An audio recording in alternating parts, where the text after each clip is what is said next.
This is Clyde Reagan at 24, right before he joined the Ku Klux Klan and started a life of racially motivated hate crimes.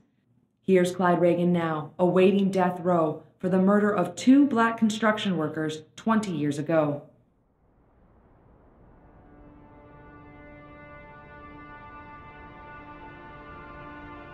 Now, 20 years after his conviction and hours before his execution, he has dozens of protesters, some black, some white, pleading for clemency outside the governor's office. So many supporters are outside, begging Governor Marlin Jones to give Clyde a second chance.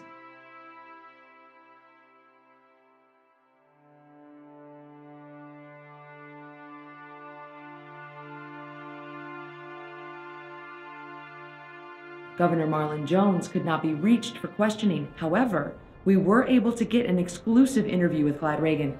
So for the first time, he will take us back to the day that changed his life.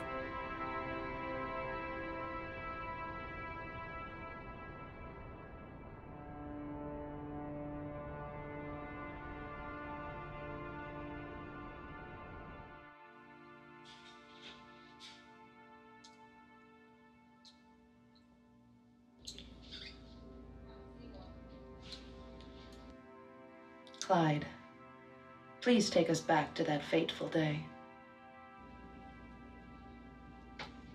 2 friends and I walked into the restaurant.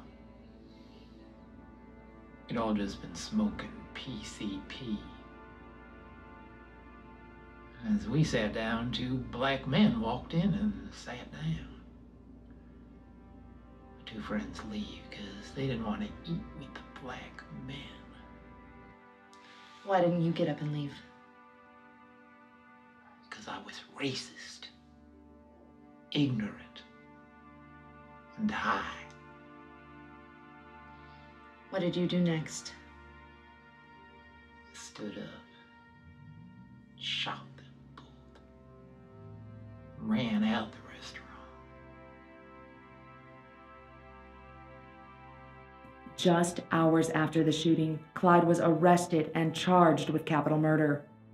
The jury found him guilty of all charges, and he was sentenced to death. What went through your head when you heard the verdict? By that time, I was completely sober.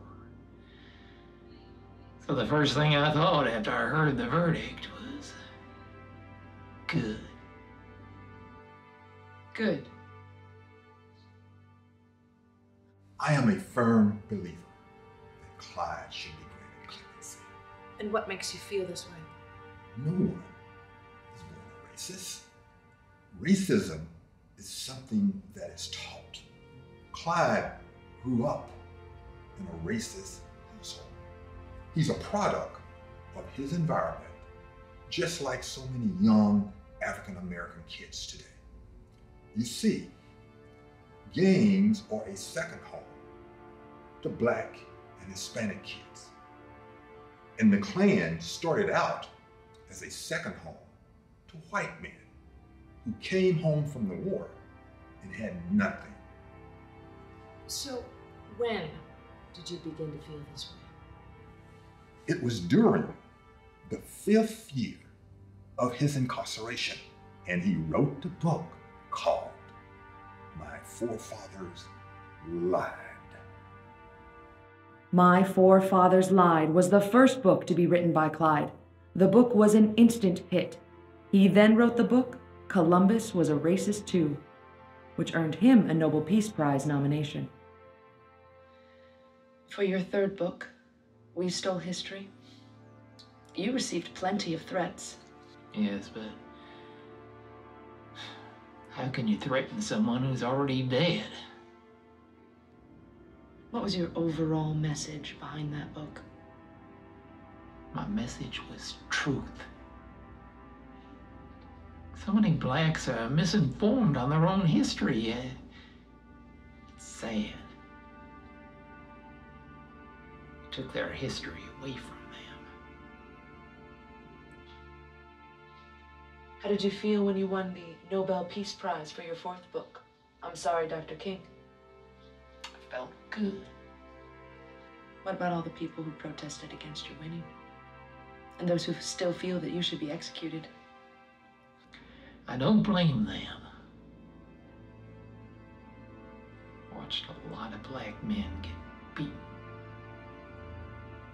and hung.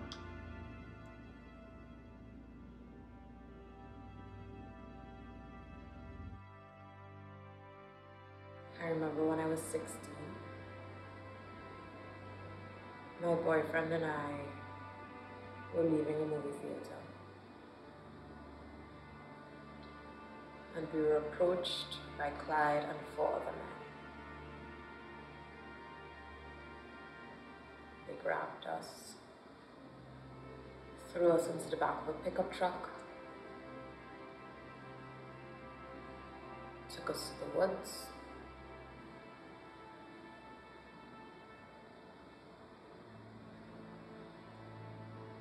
and when we got to the woods, one of the men raped me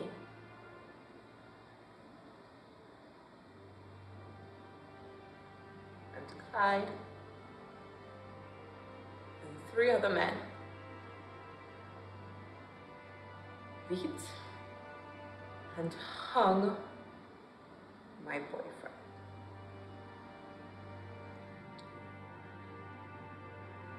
Did you go to the police?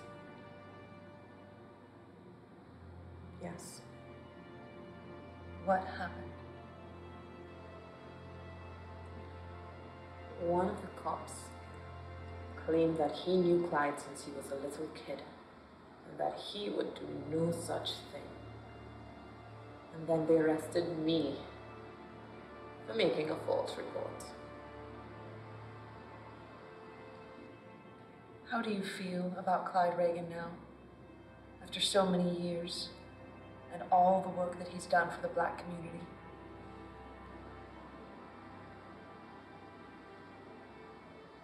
Well, thanks to Clyde, I can't have kids on my own.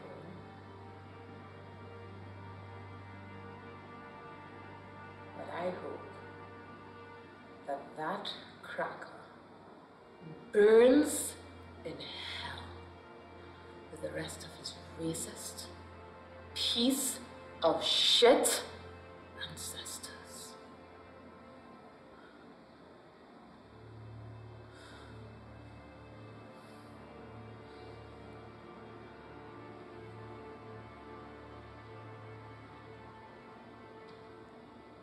Clyde Reagan is a teacher, and the world needs more just like him. We need more former Klan members to take the stand that Clyde took. In his books, he gives details about our history. They're not taught in any public or private school. We are just minutes away. And the governor still hasn't made a decision. 60% are in favor of your clemency, so you can keep teaching. But what do you want?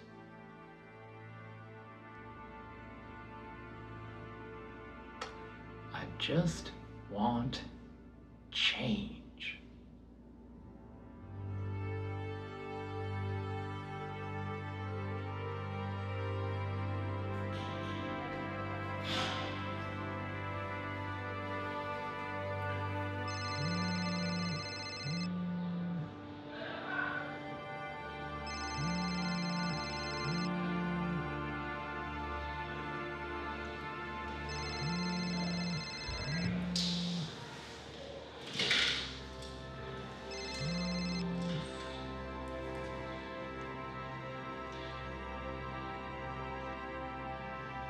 Denied.